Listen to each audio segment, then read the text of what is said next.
Change was in the air across our nation. Jimmy Carter was elected president. The Ayatollah took some hostages in Iran and abruptly turned off the oil spigots, leading to nationwide hardship and recession. Cass and I purchased our first ever house, a 1901 built fixer-upper, for the grand total of $19,900. Unfortunately, given the times, the interest rate on our mortgage was 17%. Can you believe it? And you thought 3% was high. Plus, gas rationing meant we could only buy gas for our old Pontiac every other day. If your license plate ended in an even number, you bought gas on Monday, Wednesday, or Friday. If it ended in an odd number, you bought gas on Tuesday, Thursday, and Saturday. Sunday was a no-gas day for everyone, unless you had eaten beans the night before. The kids' grammar school closed down for 2 months that winter due to natural gas shortages brought about by the Ayatollah. There was simply no way to heat the schools. Just when you thought it couldn't get any worse, the infamous blizzard of '77 hit western New York. I went to work one day like any other, only to get a phone call at 11:30 in my office from Cass. She had heard that a freak storm was being predicted to hit by early afternoon. Given the dire nature of the televised warnings, she told me to be waiting outside the college no later than noon because she was picking me up come hell or high water. Oh, come on, Cass. We get warnings like this every other day around here and nothing happens. Today's a band rehearsal day. Don't worry so much. The storm will probably never materialize, I admonished. Just be out front at noon. Enough said. Precisely at noon, she and the kids pulled up as promised in our old Pontiac. The sky was already growing dark. By the time we reached the end of College Road, a mere 2 miles from our house, the black heavens literally opened up with the thickest, wettest, and fastest snowfall anyone had ever seen outside of Siberia. It was so bad that we thought about pulling over to the side of the road to wait out the storm. But we had a premonition that if we did, we might never find our way home again. We would learn days later that drivers had been found frozen to death in their cars, having pulled over and never gotten out again. Slowing to a crawl in zero visibility, we managed to pull blindly into our driveway at 1 o'clock, the exact time the storm was predicted to hit. It was pitch black outside, darker than the darkest night, with neither stars nor moon visible. The wind was whipping and howling, and the snow was already over a foot deep and drifting against the house. We just made it into the house before the power went off. Little did we know then, but electric service wouldn't be restored for 2 weeks. I decided to walk 1 short block to the corner store to buy some comfort food, since we hadn't shopped in a few days. I put on my heavy goose-down parka, tied the hood over a woolen hat and earmuffs, and put on heavy gloves and boots. I made it all of 200 yards before I realized that if I didn't turn right around and return home, I might not survive the hurricane-force wind and bitter cold. I had never experienced weather so severe before. Barely making it home again, I fell through the back door and up the back stairs into the kitchen. By 7 o'clock that evening, exhausted from the exertion of the day, the 4 of us dressed warmly for bed and slept together that night, huddled in sleeping bags and blankets on the carpeted living room floor. It was quite an exciting adventure for the kids, but it felt to Cass and me like the world was coming to an ignominious end. We awoke the next morning to the unabated sound of the wind, but there was another sound we didn't recognize. Looking out the frost-coated front windows, all we saw was white. The noise continued. The power was still out, so we found our battery-operated radio and turned it on to search for any important news announcements. We were shocked to hear that a ban on travel had been instituted during the night.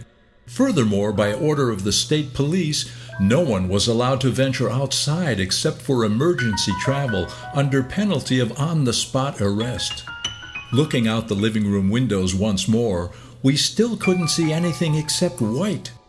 Running up the stairs to look out the bedroom windows, We soon realized that snow had piled to the second-floor windows, explaining why all we could see out the first-floor windows was solid white.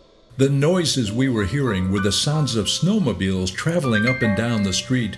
The radio news reports confirmed that snowmobiles had become the only mode of transportation possible or legally allowed, and only for emergency medical transport for the elderly or sick.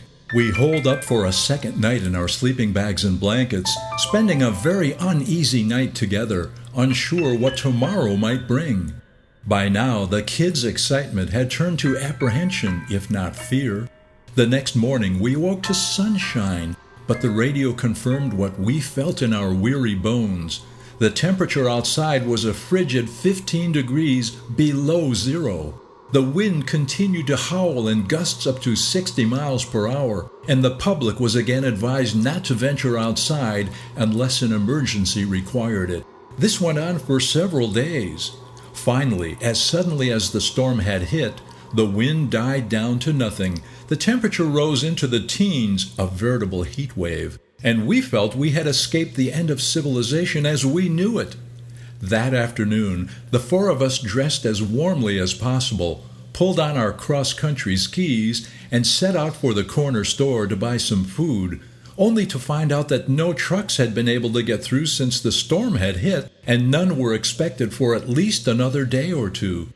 So we bought the only items they had left on the shelves: candy bars and Cheerios, a treat despite the lack of any fresh milk. The kids were thrilled. Frankly, so were we. Candy has a way of soothing the savage beast. Listening to the radio that evening, we heard that no less than 100 faculty, staff, and students had been stranded at the college, unable to get out when the storm hit. The cafeteria inventory of foodstuffs lasted the rest of the week, after which everyone invaded the vending machines and emptied them of their contents. Finally, about a week into the storm aftermath, the snowplows could be heard thundering through the neighborhoods, oblivious to the cars buried in snowdrifts. They managed to clear one lane for necessary travel on most main streets, leaving the abandoned cars for springtime removal. We walked back down to Main Street to the corner store, finding tractor-trailers lined up to unload their goods, and people waiting in line to buy necessary foodstuffs, milk, batteries, and, of course, coffee. Life returns to normal pretty quickly when you can brew a good pot of Java on the gas stove top. People started visiting house to house to make sure neighbors were okay, especially the older ones. Luckily, on our street, there were no tragedies. Phone service was restored, followed by the electricity, and houses could be heated once again. A hot bath was a luxury we all enjoyed. The blizzard of '77 had come and gone, but would never be forgotten. Naturally, the college remained closed for the remainder of the winter semester.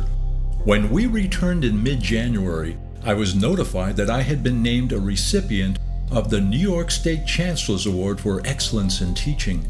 Frank, my department chairperson, had nominated me and supported my candidacy.